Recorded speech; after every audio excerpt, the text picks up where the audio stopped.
For Pride Month, which was in June, one of our listeners, Chrissy, set up a fundraiser for Point Foundation, but she's planning to go ahead and leave it up for the rest of 2021. So please join in and donate if you can. The Point Foundation helps LGBTQ plus students achieve their goals of higher education with financial assistance, mentoring, leadership programming, and more. Your generosity helps Point provide scholarships and vital programs to a new generation of LGBTQ plus leaders.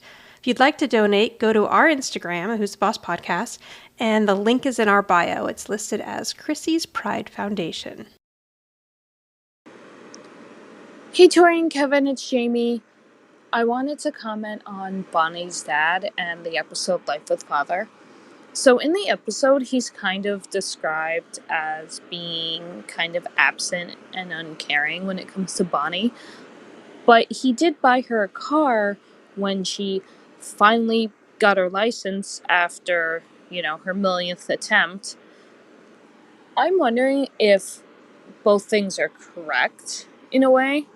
I'm wondering if he would be the type of parent in real life who is pretty absent and uncaring, but then does these big gestures and buys her these expensive things like a car, thinking that fixes all of that and makes up for him being absent.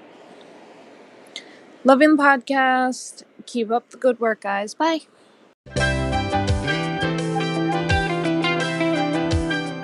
Mother and Uncle Archie haven't spoken for 20 years. You can't mend a rift like that in one day. But what better day, Mona, than Christmas Day?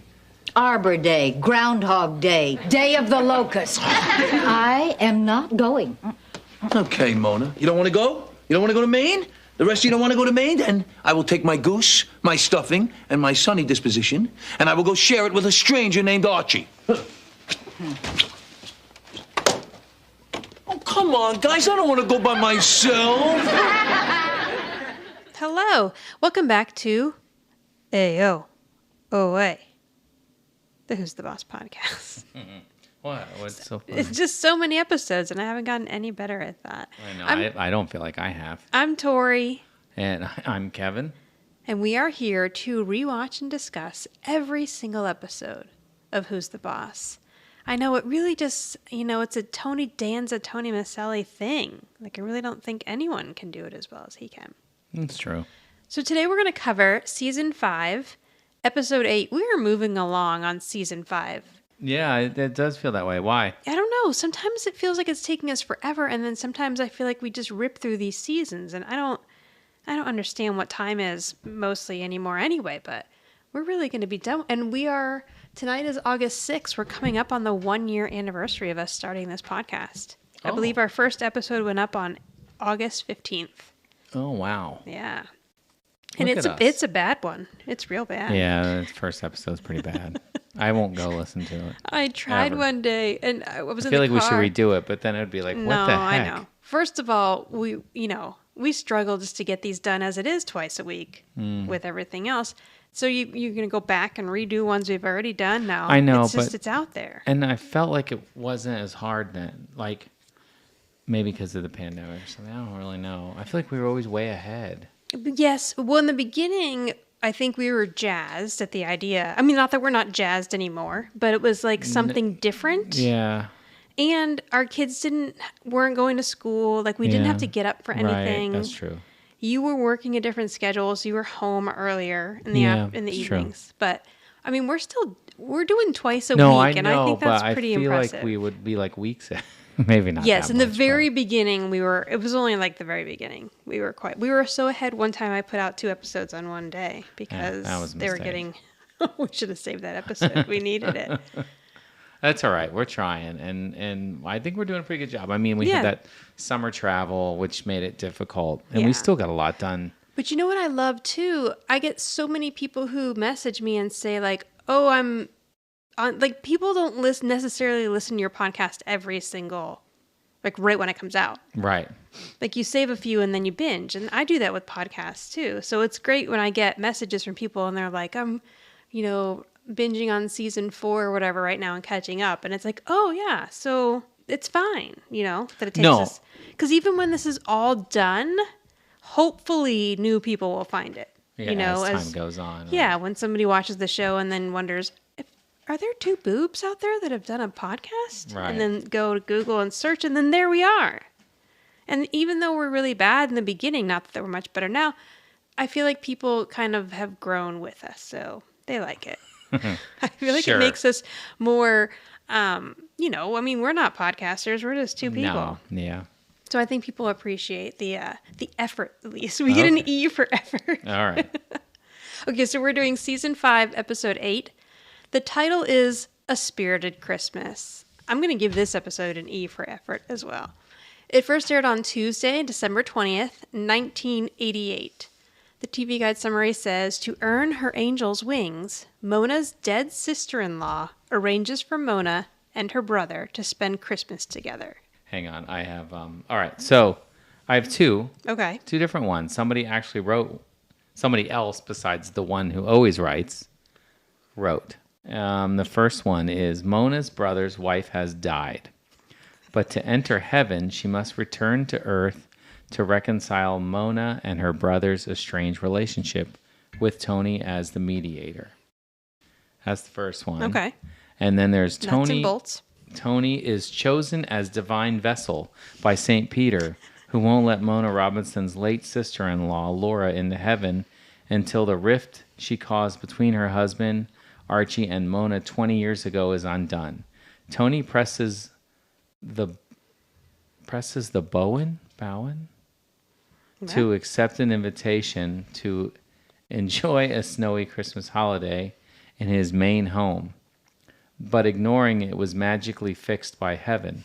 So is a letter which Tony is to find there and convince the rowing siblings to accept as olive branch. Okay. I'm sorry. Some of that felt like just a bunch of words together. Again, I think some of this is translated. Yeah. No, okay. I'm gonna say I like the first one better. Yeah, it was straight to the point. Yeah. Okay. But it's good. This is I've mentioned this before, that I believe this is the least favorite Christmas episode of the series. Okay. Good. It was written by Don Aldridge and Marion C. Freeman. So Marion C. Freeman, this is the only episode he wrote. But Dawn has written, she wrote Sorority Sister, Thanksgiving at Mrs. Rosini's, Not With My Client, You Don't, Raging Housekeeper, A Fishy Tale, A Spirited Christmas, and then Choose Me. So my thought is, did they hire Marion and then they were like, oh, this needs some work, and then Dawn came in and helped him? Because Dawn was a seasoned writer on the show, and Marion, this is the only episode. But the interesting thing, too, is that after this episode in 1988, Dawn won't write another one until 1991. She writes one more. I wonder what happened. I don't know. Maybe they were very upset about this. It's not that bad, guys. I mean, it's kind of out there, but... It is a little out there. Okay, so when this episode starts, Monica and Ross Geller's mother has died. I see what you did there. I can't think of this woman as anything else besides Monica and Ross Geller's mother. Yeah. Her name is Christina Pickles, which is also Oh my an God. incredible I did not know name. that was her name. It's a fantastic name. Christina Pickles. She sounds like she could be like somebody from Tony's Old Neighborhood. Yes, Christina Pickles. Hey, Christina Pickles. The Pickles twins. And I have to say that this woman is more beautiful now than she was then. Like, I remember seeing, if you watched the Friends reunion recently, she and their dad from Friends, which I know he's really famous and I should know his name, but I can't remember it right now. They were in the audience and she's just gorgeous. She's one of those people that has just aged so beautifully. What else has she been on? Another World? Probably a lot of things. Yes. She started acting. Her first credits are from 1974. Oh, she's in an episode of The Nanny. Oh, look at that. Oh, you know what? Okay, let me check and make sure she isn't in Taxi, because on the Just Jack episode... No, that's the wrong show. Hang on. What are you talking about? A Jack Story. That's Will and Grace. Will and Grace. You're all over the place. On A Jack Story... David Paymer, I believe his name was, played Jack, and I failed to notice on his IMDb that he was in an episode of Taxi. But God intervened. Not that I think I believe in God, but the next night, Kevin and I were watching TV, and he flipped on an episode of Taxi on like Pluto TV, which we never watch. And it was an episode that's right, yes. with David Paymer in it. So then I was out like, of nowhere, and it's like I know. just flipped it on, and there he was. It really was. Somebody like, hey, dummy, you forgot to mention this. And so, so he was in an episode of Taxi. Okay, so Monica and Ross's mom is in heaven, or at least, I'm sorry, she's trying to get in heaven. So I guess we are to assume that these are the pearly gates. Now, I'll tell you. It says it right there on the... It says the pearly gates. Oh, really? Yeah. Oh, yeah, you're right. Right there, pearly gates, as right if in it's the like first shot. a wealthy estate. Right. Yes. I actually, be honest with you, as we're doing this, I just looked up the Lion Estates, which was from Back to the Future. Yeah. Because I thought maybe it's the same. Oh. The entrance to the... Because like they may have used the same thing, right, the but same, it's like, not. Oh, okay. Never mind then. Yeah, whatever. So I'm going to be honest and say this whole time, I thought this guy was God. But now, during your summaries, I realized that he's St. Peter. Right. Okay, that makes more sense. God wouldn't be the one at the you're door right. letting people in. You're He'd right. be back there I realize that now. in yes. the clouds or whatever's behind. I don't the have a lot gates. of religious training. So she goes up to what looks like a secretary's desk at the outside of the pearly gates. Right. And she's like, excuse me, hi, it's nice to meet you. And he's like, oh, yeah, look, it says St. Peter right there on his desk. And he's like, oh, yes, can I help you? She says, I've been in line for 2 years, and my feet are killing me. 2 years. Yeah, so she died 2 years ago. And she says, you see, I died in heels. And she's wearing like a pretty like negligee-looking ensemble here, and I guess she was wearing heels when she died. So I'm assuming it was sudden. Who knows? I don't know. St. Peter asks, who are you? And she says, I'm Laura Rockwell. And he's like, okay. And she's like, oh, thank you. You're doing such a great job here. And she gets ready to head for the gates, and then he's typing on a computer that probably didn't look as ancient as it does now. No, it probably looked all futuristic. Yeah, and it's white, so like blended in. Yes, I should also mention that this scene has like a smoke effect, like a rock video. And like a echo effect or reverb effect. There's a definite echo. So this is a little sneak peek into what they thought heaven looked like on Who's the Boss in 1988. Or, I'm sorry, the gate, the outside and when he gate. types into the computer, there's little orbs on the screen. Yes, it's their screensaver. And he's like, wait a minute, not so fast. Looks like you have an outstanding violation. A small matter concerning someone named Mona Robinson. And then Of course, there's like 12 dudes in line that go crazy. So we're supposed to think that Mona had sex with all these guys and now they're dead? Yes, I guess so. But a lot of them look young. I don't know. Do you think the sex with Mona killed them? Maybe it's possible. It's highly possible. He hears everyone snickering and lying. He's like, huh. It's St. Peter, that is. So Laura says, her again? Not God. No, not God. And St. Peter explains that there's a feud going on between Archie and Mona that she started. And she's like, I don't want to deal with her again. Mm-hmm. And also, St. Peter has some severe eyebrows. He does. There's it's mentioned in the episode. Yeah, later on, right? Right. Okay. But are they... Now, do you know if the actor has those eyebrows or do they put them on... Oh, I don't know. Yeah, I feel like they were done for this because they are a joke later on. Laura says, this wasn't my fault. And he says, I don't care whose fault it was. If you're not passing through those gates until you get Archie and Mona back together. And Laura says, no way in hell. And he's like, funny you should mention that. So now she changes her tune and she's like, oh, wouldn't it be so wonderful to see Mona and Archie back together again? So a little orb pops in the sky. And then in that little orb, we see Mona's face. And then we are transported to the living room of the Bauer Micelli household. I know. The funny thing is, I knew nothing about this episode, so I'm like, what is this? What is happening? I was completely confused. Yes, this episode definitely is one of the most unique things they've done so far on this show. Like, I'm pretty sure I've not seen this episode since it originally aired, if that. Mona's decorating the banister of the stairs. Tony's decorating the mirror he's always staring in. And she's singing Chestnuts Roasting on an Open Fire. And when she gets to Jack Frost nipping at my, Tony turns around and says, hey. Mona. Mona. Well, she says Jack and I had a very special relationship. Jack Frost. She really knew a Jack Frost.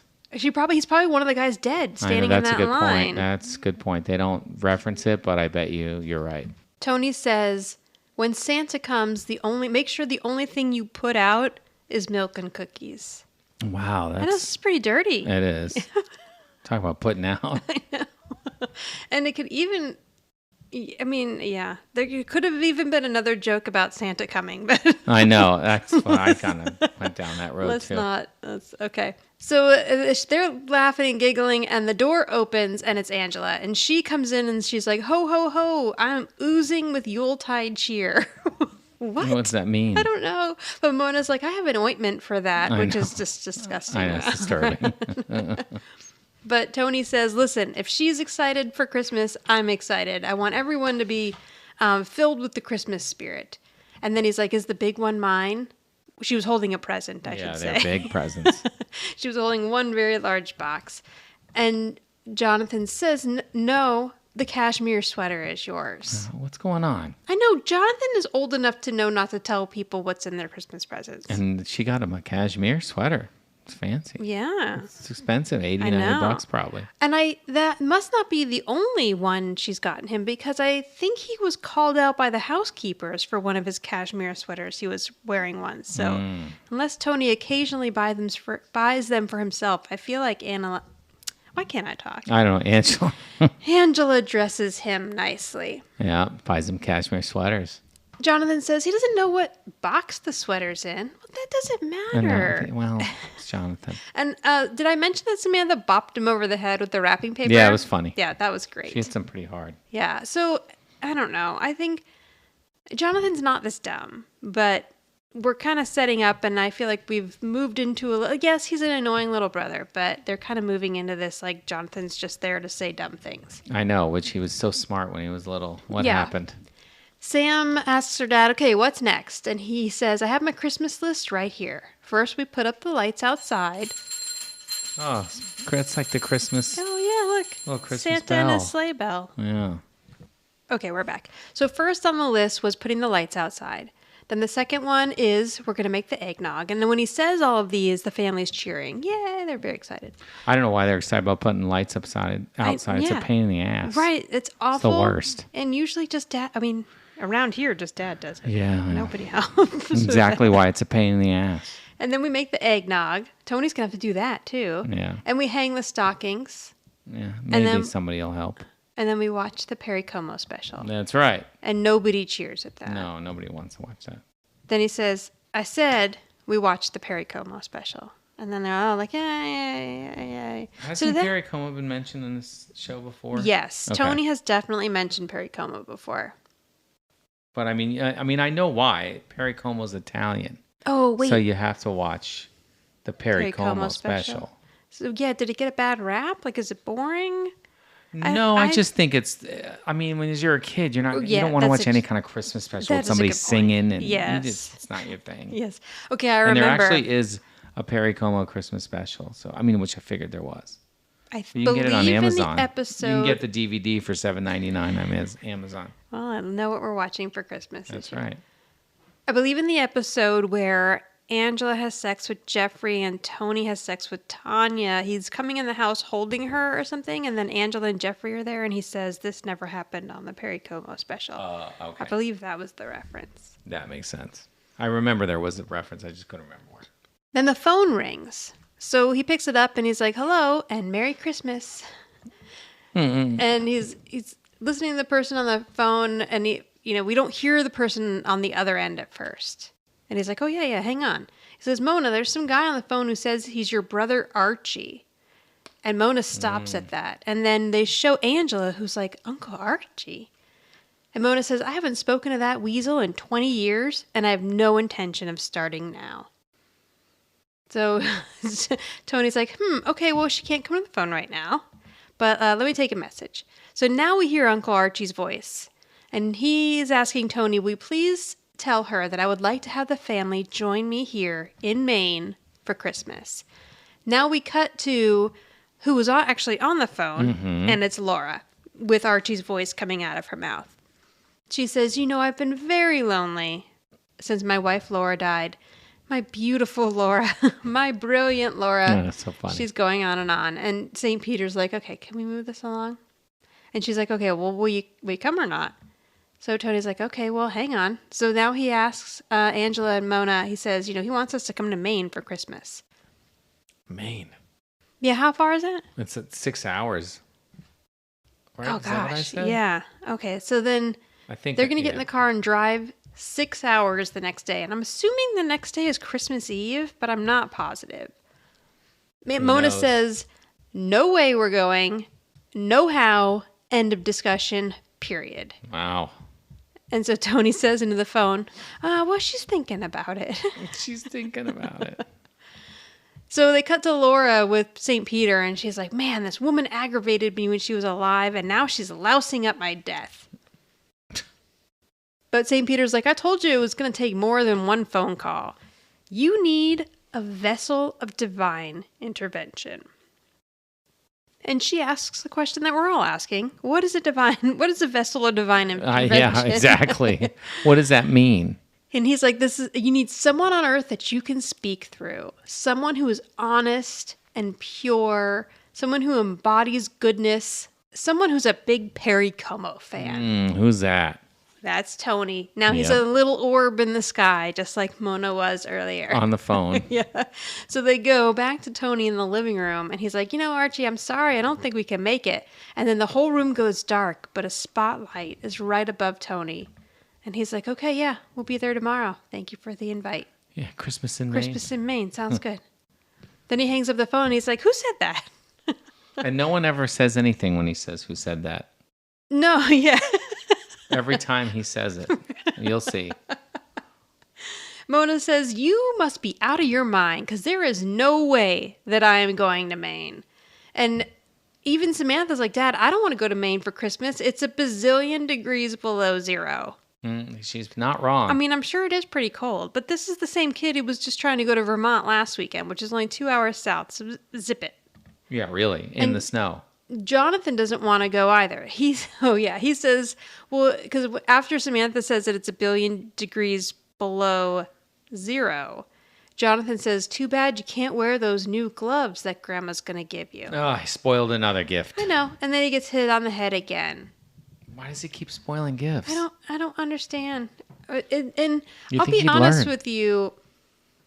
The little storyline with Jonathan spoiling the gifts are really the only laughs I feel that they're going for in this episode. Which, I mean, some of the stuff with Laura and Tony, but overall, like, I was trying to pick a clip for a laugh earlier, and it was not easy to find them. Oh.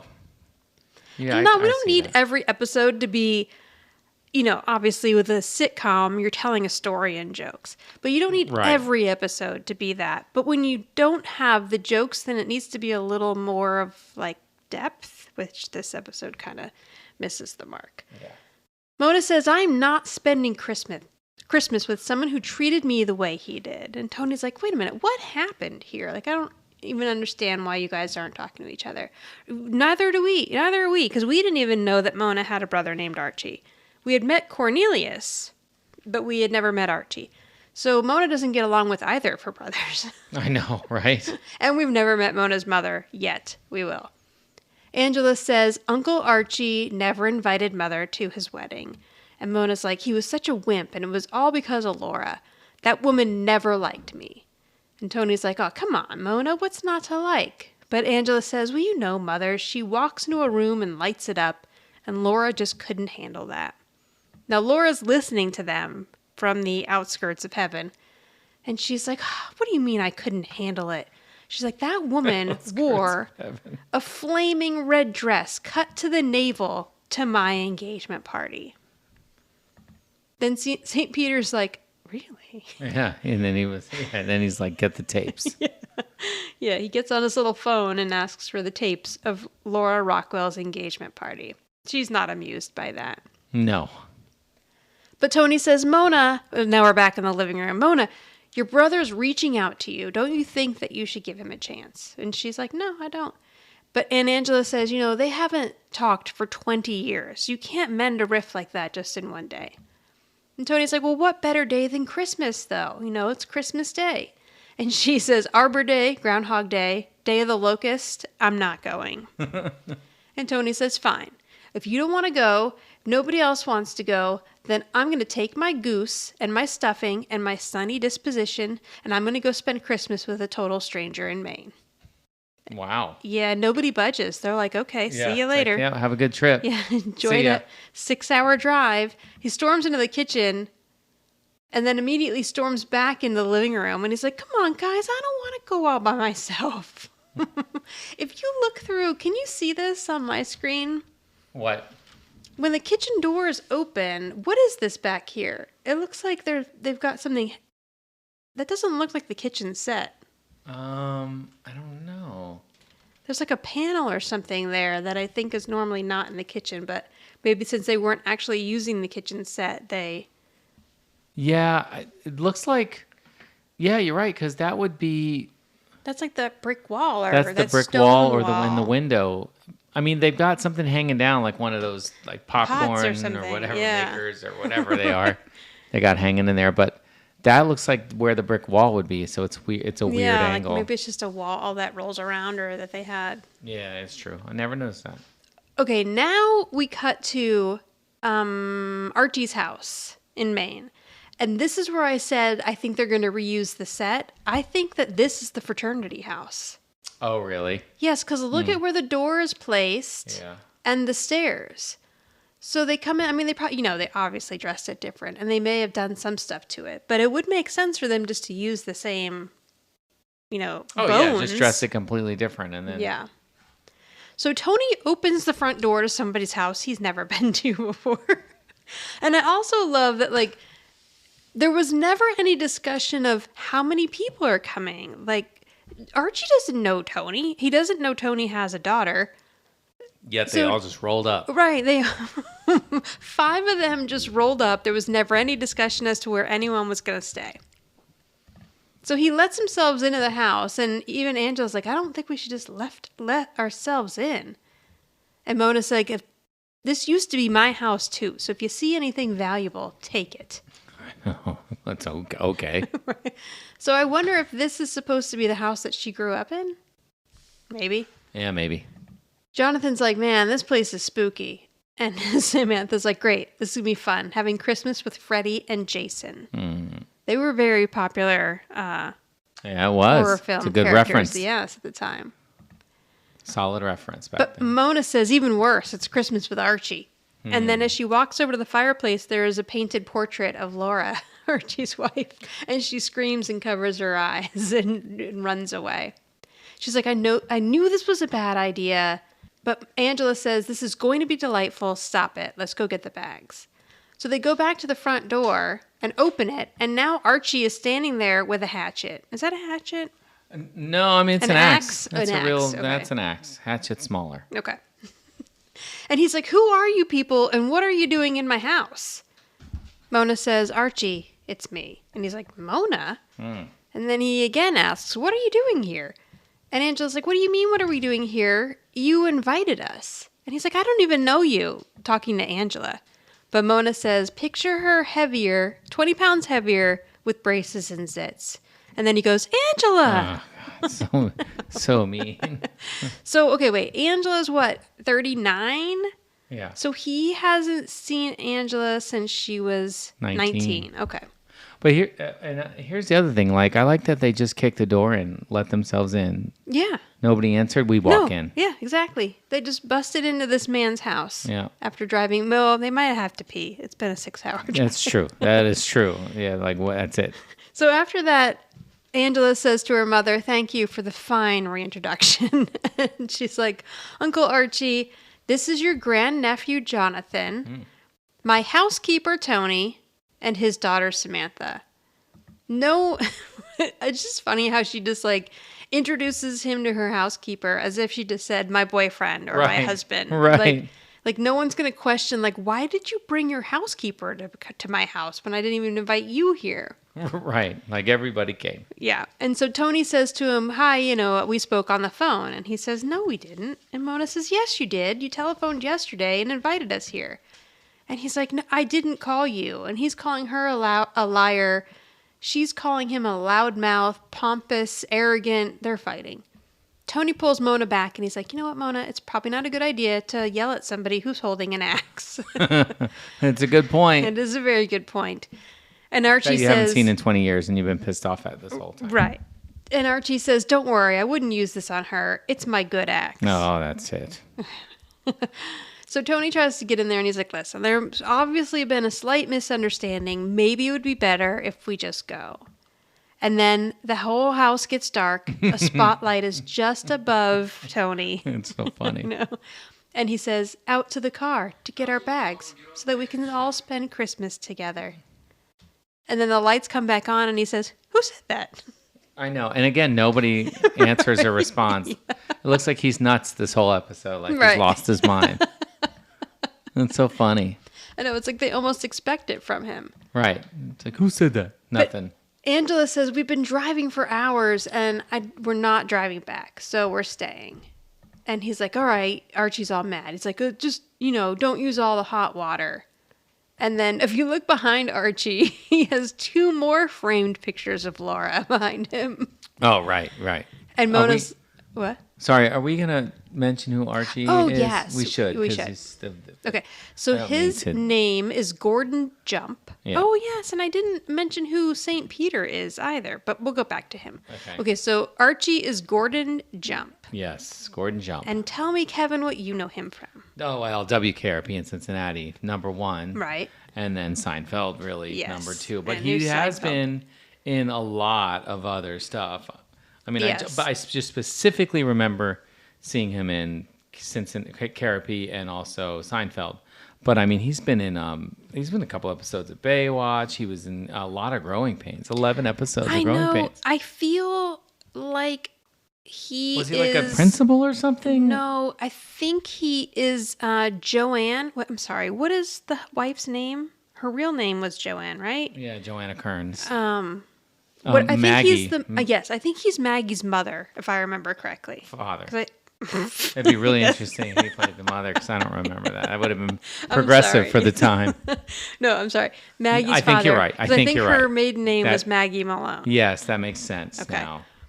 But he's like in a lot of Love Boats too, which is cool. I like that. 6 episodes of Love Boat. People just popped up all over the Love Boat. I know, but and I bet you. Actually, I can tell you. I can look at it. Yeah, he played different person every single time. Yes, nice. Which is really very Love Boat. But yeah, I mean, he's had a heck of a career. Yeah, absolutely. He was even in the WKRP reboot, the new WKRP. Yes, I saw that too. When was that? It says 1991 to 1993. Oh, okay. So that was a reboot ahead of its time. Yeah. Who was rebooting stuff in the 90s? Yeah. But it was just more like, I don't remember the word reboot. I remember we're bringing this back. Right. They brought WKRP back. And you always expected to be a failure. Now we were excited about reboots and we hope they succeed. But they always, some of them surprise us, but for the most part. He passed away in 2003 at the age of 71. Yeah. So he yells, don't use all the hot water. Mona yells back, as if you shower. Oh, I see. The digs are coming. The gloves are off. And Angela's like, Mother, will you just show us where we're bunking, please? Bunking. And then Mona's like, okay, come on. So now Mona, who hasn't lived in this house for 20 years, this is no longer her house, is just going to take her family upstairs and point out where they're going to sleep. Yeah. In this man's house. And this man who didn't expect them over. No. And then but I guess all the beds are made and they're all clean sheets. Like, come on.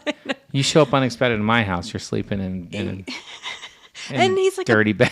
He's a man whose wife has been dead for 2 years. So unless he has a good housekeeper, this guy's eating Hunger Mans every night. Right. This house is a mess. His underwear is all over the floor upstairs. But all right, we're just going to pretend that he was an immaculate housekeeper. Yeah, he might be really good at it. Or he has a housekeeper. So they all go upstairs except for Angela. And then I really like the way Judith Light plays this episode because she really plays this as if she liked Uncle Archie when she was younger and was sad that he was no longer in her life. And she never says that at any point, but I feel like you really get that feeling from her, the way she's playing I believe this. it. Yeah. And it's also a really true, it's pretty realistic because I feel like a lot of families have that where you no longer talk to members of your family, but when you're a kid, you don't really know why. You just know that you don't anymore. Yeah. And your memory of them is always different than obviously your parents' memory of them. Oh, yeah. Oh, yeah, for sure. So Because you're a kid, you know. Yeah, you're a kid. You don't really know what's going on. So Archie picks up a bunch of firewood and he's bringing it over to the fireplace. And Angela's like, it sure is cold out there. And then she's like, it's a little chilly in here too. Angela tells him, I have to admit, at first I wasn't really sure that I wanted to come here. But now that I've seen you, it's actually really nice to see you again. And he's not really saying anything. So she turns to walk away and he's like, you turned out prettier than I thought you would. And she stops on the steps and kind of looks back. And then he's like, your mother's not bad herself. But, it's kind of a weird, whatever. It's kind of dumb for him to mention, how she turned out as far as how she looks. Right. But that wasn't unusual for this time. And he means it in a sweet way, meaning that she grew up I thought you were going to grow up to be a dog. Right. I thought you were going to be, as they like to say, a dog. Kibble muncher, which is what they said in right. the Jack story. But you turned out all right. Yeah. And your mother doesn't look half bad either. Right. So now they cut to an exterior of the house, and there's some solemn Christmas music playing. And inside the house, Mona's trying to read a book. Sam's just sitting on the couch. Jonathan's just sitting on the couch, and Archie is asleep in the chair. I'm assuming... So you think that Mona would be asleep from the last episode, the way she slept on the couch the whole time? Yeah. She got so much sleep she's then awake that now. she's awake now. Yeah. Now, I'm assuming they're staring at a TV, the kids, because there was no phones. There was nothing. So that was it. Whatever was on TV. If you were bored and Perry miserable... Como special. Yeah, you were just bored and miserable. Tony and Angela come running down the stairs. Of course they do. And they're like, oh, look what we found. We found the rest of the Christmas ornaments. Come on, let's finish trimming the tree. But nobody moves. They're just like, meh. And Tony's like, I think we're going to need an emergency infusement of Christmas spirit. Infusement. Really get you Scrooges up. So Angela starts singing, what is the song? Sleigh bells ring, jingling. Sleigh. I think the song's just called Sleigh Ride. Okay. So she's singing that.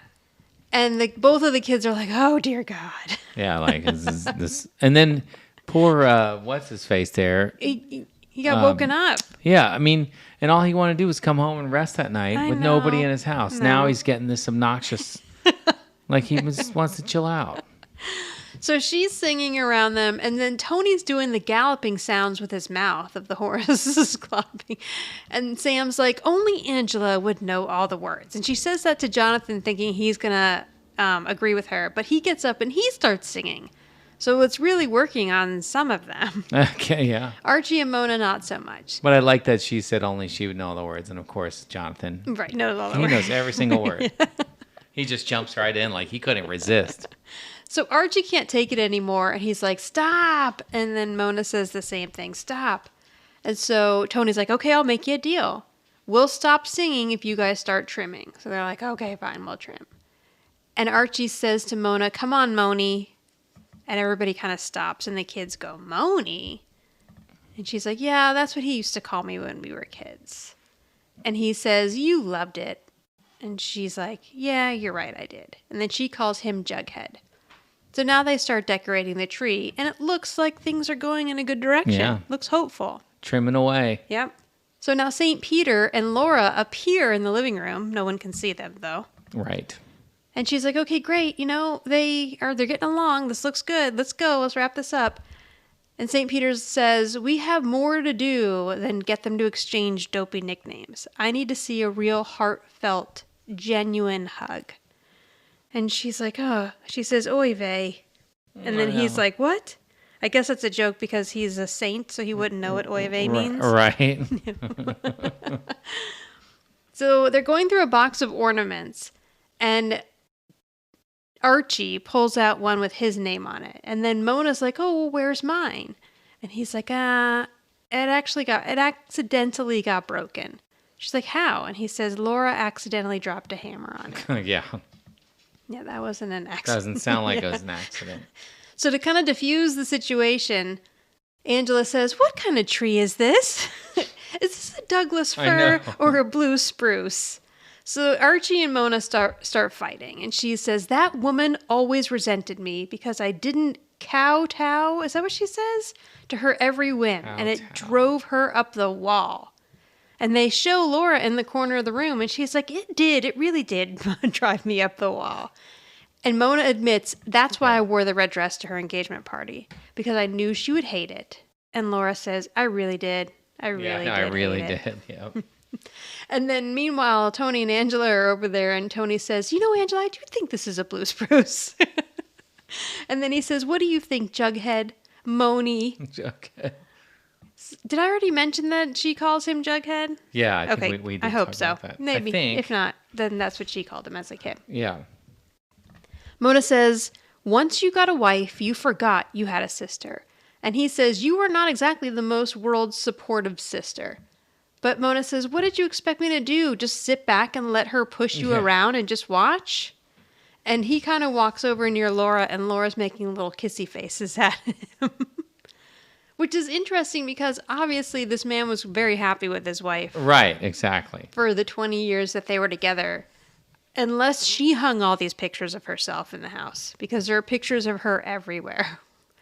Mona says, don't you understand how much it hurt me to not be invited to your wedding? And he says, what are you talking about? I wrote you a letter and personally invited you. And you didn't write back and you didn't show up. And that really hurt me. And Mona's like, I didn't get a letter, so maybe you forgot to mail it. And he says, I absolutely did mail it. She says, maybe you forgot to stamp it. And then she stomps on his foot and walks away. And as she's saying stamp, she stomps on his foot. Oh, I didn't mention earlier that the Antenna TV version didn't have a lot of the earlier part. Didn't have when Angela was talking to Uncle Archie. And the beginning part of the inside of the living room where everybody was looking all sad before Angela started singing. Which, again, it doesn't cut out a lot, but I think it does add some context to see Angela and the uncle actually have a conversation. Yeah, I agree with you. I agree. So they come, it's later that evening. Angela comes back downstairs, and she's by herself. And Tony's been downstairs, I guess, still decorating. And he asks Angela, did you have any luck with her? Trimming the tree. Yep, trimming away. And she says, nope. She said, with or without us, she's leaving in the morning. She says she might take a train. She might take a plane. But if she's got to walk there, she's going to get there just the same. So... what is that? It's a song, everybody knows this one, Kansas City by Wilbert Harrison. Oh. Yeah, good old Wilbert Harrison. Yeah, nobody knows this song. But the lyrics are like, I'm going to Kansas City, here I come, and it goes on and on.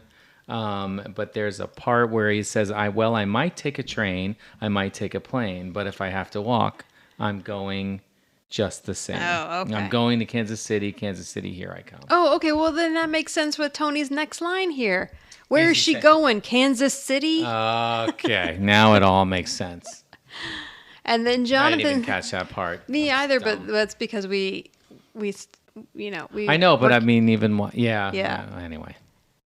Jonathan says, hey, I've heard they've got some crazy little women there. That must be another part of that song. Or it's just something else with Kansas City.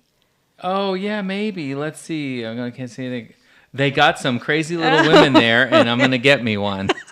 That's the lyrics, I swear. So that's the whole chorus. I might take a train, I might take a plane, but if I have to walk, I'm going just the same. I'm going to Kansas City, here I come. They got some crazy little women there, and I'm going to get me one. Now, I wonder if Danny Pintauro would have really known that reference. I don't know. Because it seems old for the kids. It seems like a reference. I'd have to hear this song.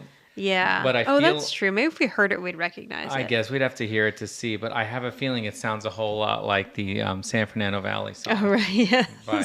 Yeah.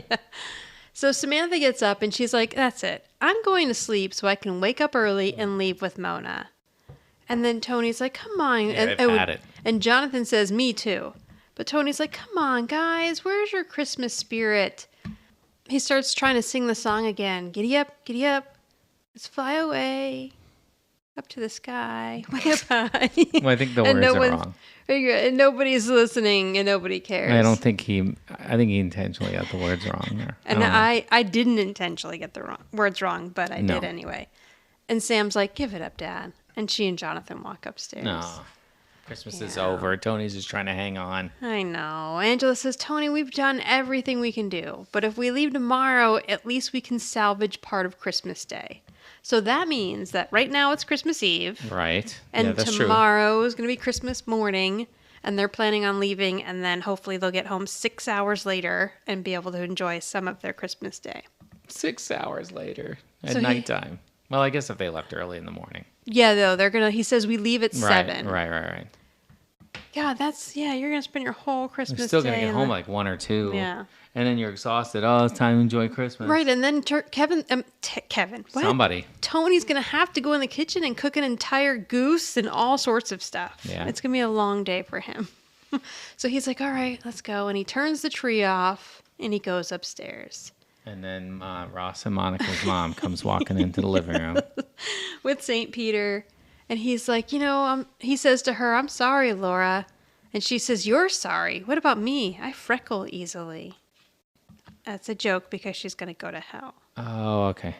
God, it just went right over my head. It's not a very good joke. I know, but at least you got it.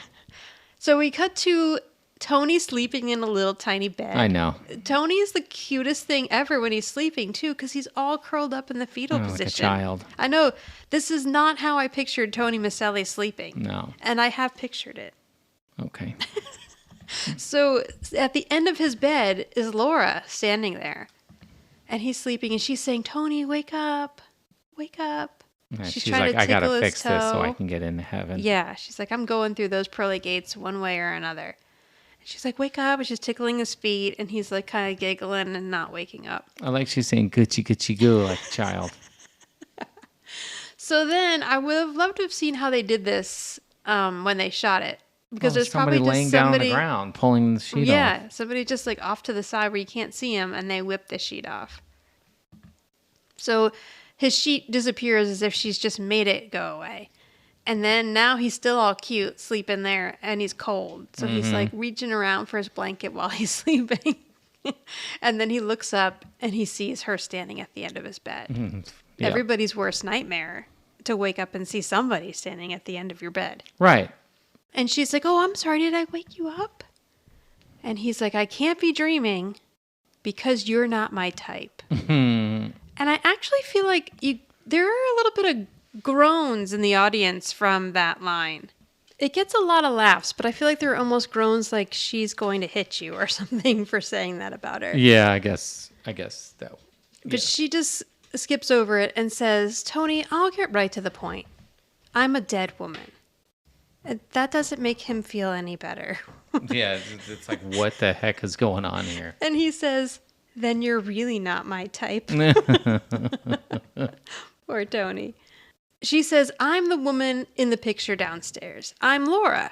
And he's like, oh boy. And he's like, wait a minute. If you're dead and I can see you, then that must mean, okay, good night, God bless. Yeah, no. And he lays back down. Like a little kid having a nightmare. And she's like, you're not going to shake me, buddy. I can sit here forever. So he's like, well, what do you want from me? I don't think that. He's like, you're mistaken. There's a Tony Micelli. Right, if you're here to collect, is what he says. There's a Tony Micelli. He lives in Queens, and he's had a nice, long life. Like she got the wrong one. Right, like she just showed up at the wrong Tony's door, end of his bed. A letter wrong in the name. And she letters. Says, listen, Archie did write a letter inviting Mona to our wedding, and I took it out of the mailbox before the postman could pick it up. Tony says, it was you. And he's like, that was a really rotten thing to do. And she's like, yeah. And then he stands up and he's like, so wait a minute. Are you really dead? And she says, let's just say I don't have to go to Kmart to see Elvis. And he takes a step back from her. Yeah, because he's like, whoa. So I mean, my thought on that is just that there were always like the tabloids at the grocery store that would say that like Elvis had been spotted places because Okay, he yeah, wasn't I really didn't know dead. what that meant. But So yeah, I now think that it you're was saying like, that, it seems familiar to me. and she says, "You can't leave tomorrow because if you guys leave, if Archie and Mona don't get back together, I'm not going to get into heaven." And Tony says, "I've tried everything. I've sung to them. I've made the clip-clop sounds with my tongue." He's like, "My mouth is killing me." And she says, "You need to try harder. If not for me, then for them. Because it's my fault that they lost 20 years together." Now, knowing what we know about Laura so far in this episode, do you think she really cares about that? No, but she's trying to get through the pearly gates. But St. Peter buys it. He all of a shows sudden up. flashes in there. Yeah, like a little firecracker or something goes Yeah. off, and now he's Huh, standing there he there. is. And Tony's like, "Okay, take it easy. It's just a dream. It's a bad dream. It's a nightmare." And he sits down on the bed because he's getting a little nervous. Mm-hmm. And St. Peter says to Laura, "Did I just hear some remorse?" And she's like, "Yeah, I think you did." So he's like, "Okay, well, in that case, you've earned this." And a letter appears in the air, and he hands it to her. And Tony says, "Dinner for two at the Crystal Room?" I don't know what that means. I know. I tried to look it up. Yeah. I don't know what the crystal room Yeah, I means. have no idea what that reference is.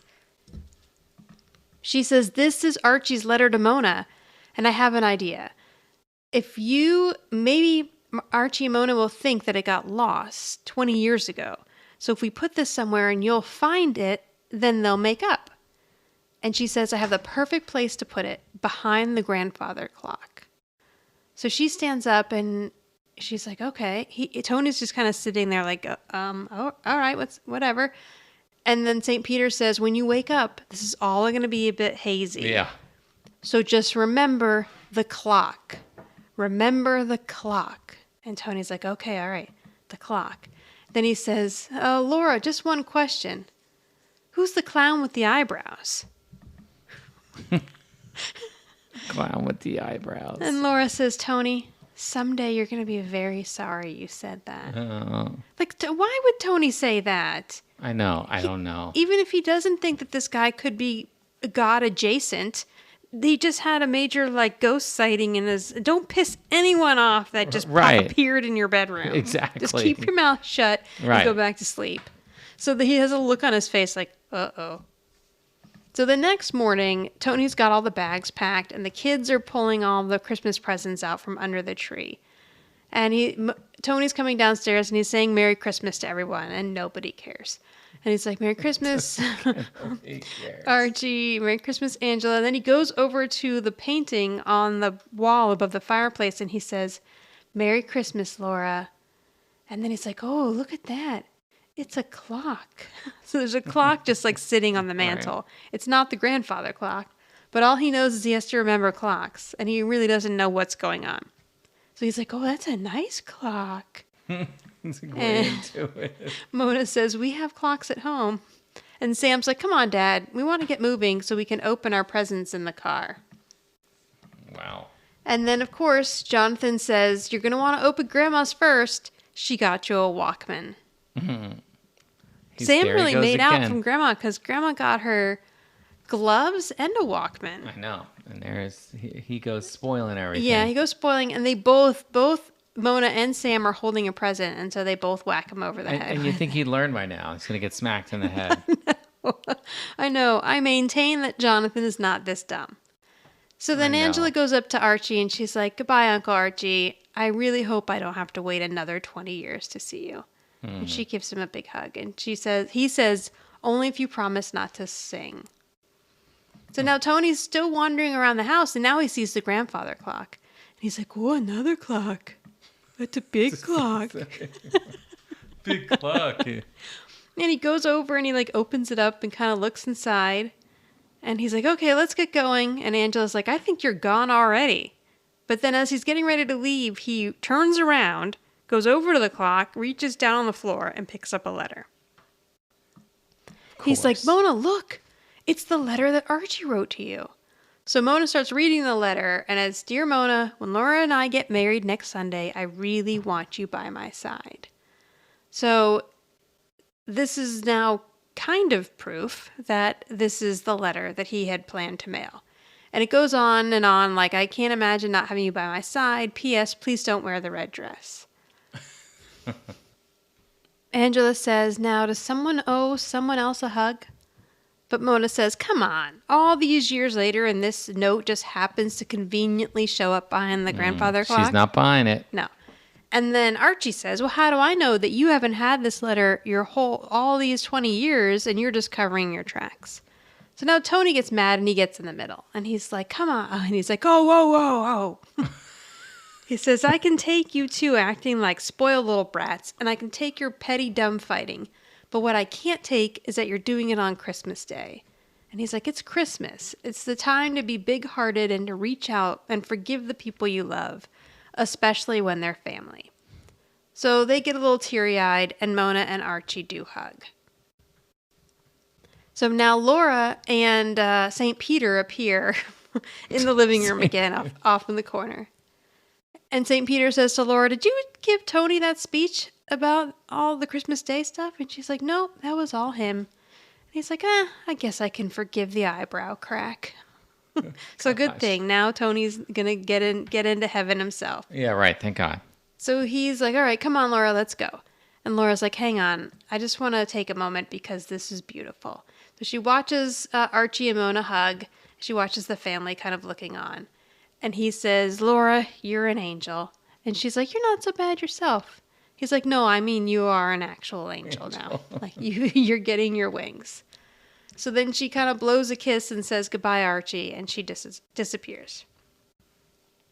So Mona says, all right, kids, come on. Let's go out to the car and get our bags because we're staying. So Mona goes running out the front door. And she yells back, come on, Jughead.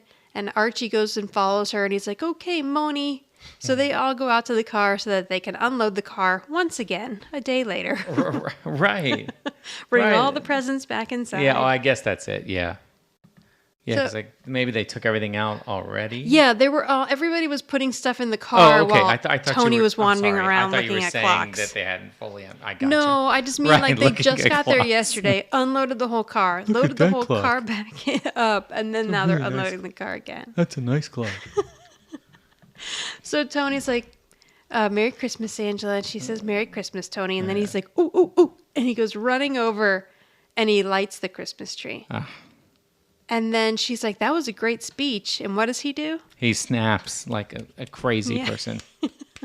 That's his thing, man. When he's done something smooth Yep. He or snaps. Tony Micelli like, it's the snapping. Do you think after sex, Tony just starts snapping because he's so probably proud of does. himself? Now, whether or not he's doing it when the woman's looking, that's one thing. Or he just does it to himself. Like, that was good.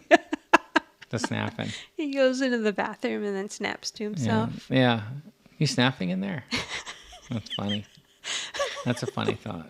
Angela says, just one thing, though. How did you know that the letter was behind the clock?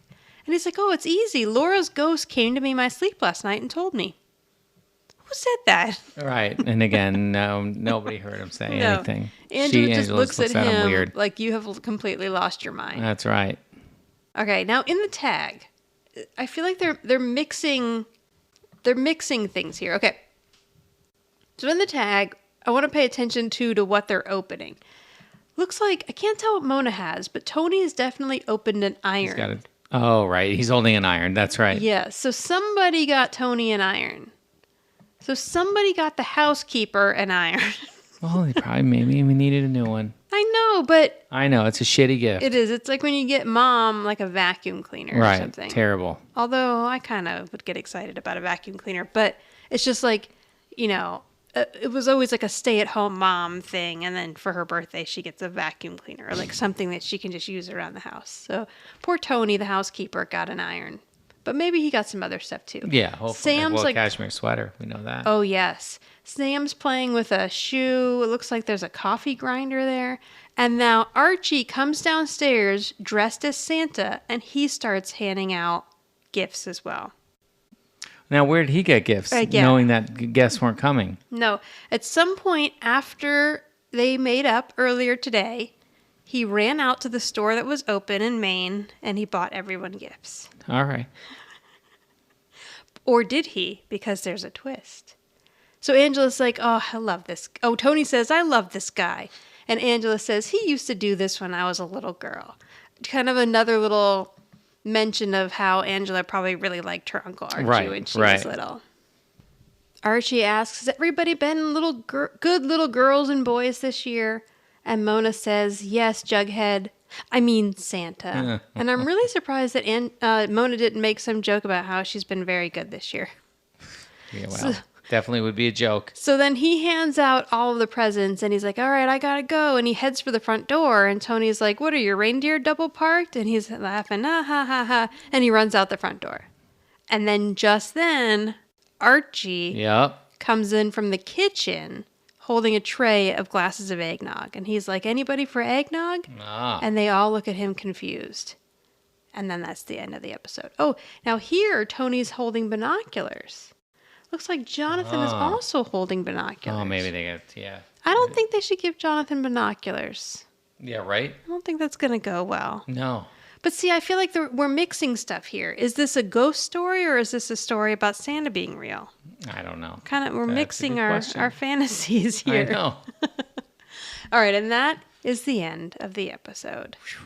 So I think I do rating first this time. Okay, I think you're right. I gave this a 6. Okay.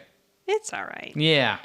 I mean, it's not terrible. No. And then we'll never see Archie again. Angela was all like, I hope I don't have to wait another 20 years. Well, you do, because he's never going to be on this show again. Yeah, you do. And it's okay, but again, like, I don't know, how much do we really care about this guy or his wife? Because we've never met them before. Right, but it was just a different episode, they're a filler episode, whatever. Yeah, I mean, for a Christmas episode, it's pretty weak. And I feel like, especially for this has been a really strong season, I feel like, so far. And the family is more bonded than ever. And so there could have been a lot of ways that they kind of amped up that in the Christmas episode, and this really wasn't one of them. So, whatever, 6. Yeah, well, I'll agree with you. It was as soon as I started the episode and there was the cameras, tilting down from the white cloud and the stuff says pearly gates. I'm like, what the hell is this? Like, what is happening here? And then Ross and Monica's mom is on the TV. I'm like, what am I? And the guy with the eyebrows. Yeah. It's also hard, too, I think, on shows when they throw in the supernatural kind of stuff. When it's not immediately a show. turns me off to anything I watch. But that's just me. Right. I mean, if I'm watching a sci-fi show, if I'm watching The X-Files, I expect it. If I'm watching Who's the Boss, not so much. Yeah, right. So much. Yeah, exactly. So, I don't even know where I was going with that. But anyway, yes, I gave it a 6 as well. Kind of like, it's a story about somebody nobody cares about, we're never going to see again. Right. But I mean, it was okay. It was all right. For what season 5 has been so far, this was the weakest one to me. I feel agree. like season 5 has been pretty strong. Yeah. So anyway. Who's the boss around here? Me? Or my mother? Or maybe it's you? I'll go with Tony. Okay. On this episode. And I had reasons that I cannot remember right now. No. I mean, mostly because he was the one that got spoken to by what's her face there, and and he kind of led the helped. Actually, he helped from the beginning, like from the phone call on. He was kind of the puppet of her, and then led them to make them go to Maine, and then, they got in the house, and she was kind of guiding him the whole time. So I guess it was Tony through her, right? But still Tony. And then, and he was always trying to make it, he was trying to have a good Christmas with the singing and everything. Yeah, I don't he know. just wanted to save Tony doesn't want Christmas to be ruined ever. Yeah, but overall, I felt like it was Tony based on those reasons. Okay, so I went a little out there, and before I watched this episode again and realized that this was St. Peter, I had written down God. Oh, okay. But what I mean is St. Peter. Okay. And I, only because Tony is kind of the conduit, but he doesn't... Conduit, that's the word He's just sort of being led around the whole time. Yeah, that's true. Laura's just a narcissist. Yes. And everybody else doesn't know what the hell's going on. So I just kind of felt like if he hadn't told... Like, he literally was the boss here. Right, 'cause he right. hadn't told Laura she needed to fix this. She wasn't going to fix it. Nobody else was going to care, and she just wasn't going to go to heaven. So, Yeah. but it's True. also probably because I didn't like this episode that much. So I know. I went with It St. is what it is. So This St. one. Peter. Yeah. Okay, so St. Peter. You can reach us at Who's the Boss Podcast on Instagram or Who's the Boss Pod 1 on Twitter. Go to the Who's the Boss Podcast page on Facebook, or you can go to anchor.fm/WTB Podcast, and there you can leave us a voice message. So the next episode we're going to cover is Teacher's Pet. Oh, And Teacher's guess who's Pet. back? Yeah. Mason. Mason. Yay. All right. All right, so thanks everyone. We'll talk to you soon. All right. Bye. Bye.